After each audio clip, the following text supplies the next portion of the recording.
Hello, everyone. Thanks for coming today.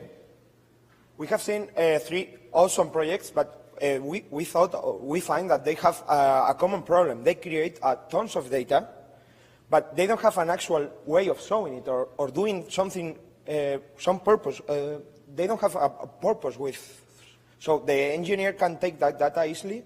So what we are doing is organizing that data and storing it. But once we have it stored and organized it, we still need a way to see it. And what do you do when you can see? You wear your glasses, don't you? So you can see it properly. And that's what we are going to do, what we are doing, a Google Glass heads up. We are Agustin, Alvaro, Justin, and Sandra. So let's summarize. What do? We gather the data from the clients. For example, in this case, we personalize it for the concrete sensors. So we gather the data from the client, we organize it and store it, and then we show it in our Google Glass application. How do we gather the data? We built a push API so every client can implement in their system our service. And we personalize it for the concrete sensors with a processing program that will gather the data from them and send it to our service. How do we store the data? As the client can send us every kind of information, we needed a way of storing it without really knowing what kind of data it is. So we are using a MongoDB server that is a semi-structured information storage. So we will be storing documents instead of just regular database entries.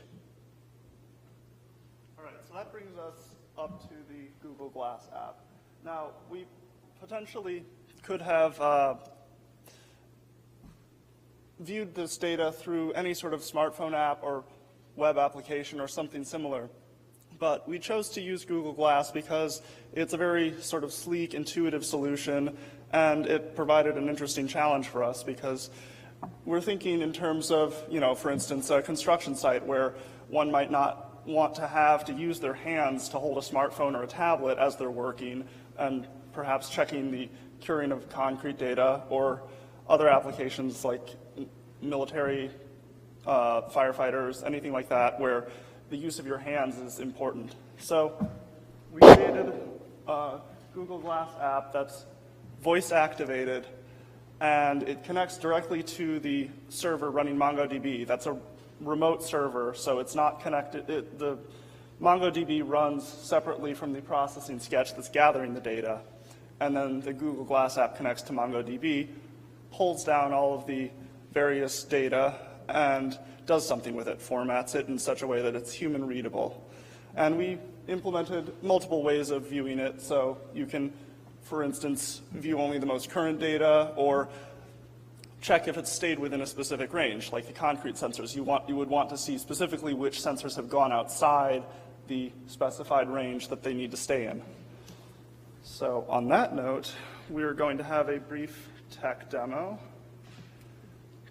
And what I have here is something that connects to Google Glass and mirrors the screen up on the projector here.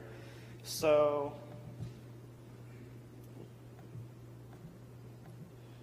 this should ideally display exactly what I'm seeing here on the Glass app. It'll be a perfect one-to-one.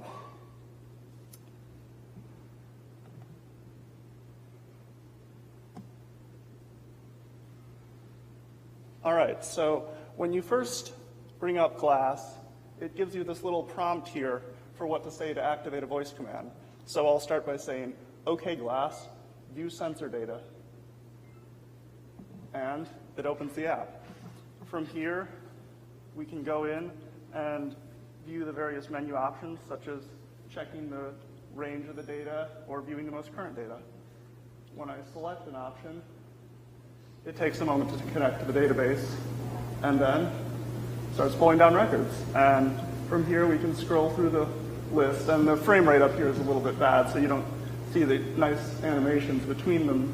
But basically, there's a card-like structure within Glass that displays all this data and formats it very nicely, so it's all human readable.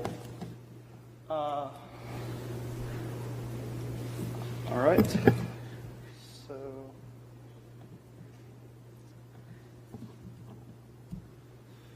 So by now we've probably given you a pretty good idea of the architecture behind the system. We created this specifically so that it would be very scalable or extensible, and we could adapt it to all sorts of different situations. We have the push API or the processing sketch used for gathering that data, which connect to MongoDB to store it. And then a smartphone app, a Glass app, or anything along those lines can connect to MongoDB, pull it down, and display it. And this could be reapplied in any number of situations. We just chose to use the concrete sensor data as a proof of concept, but it's inherently something that can be applied anywhere.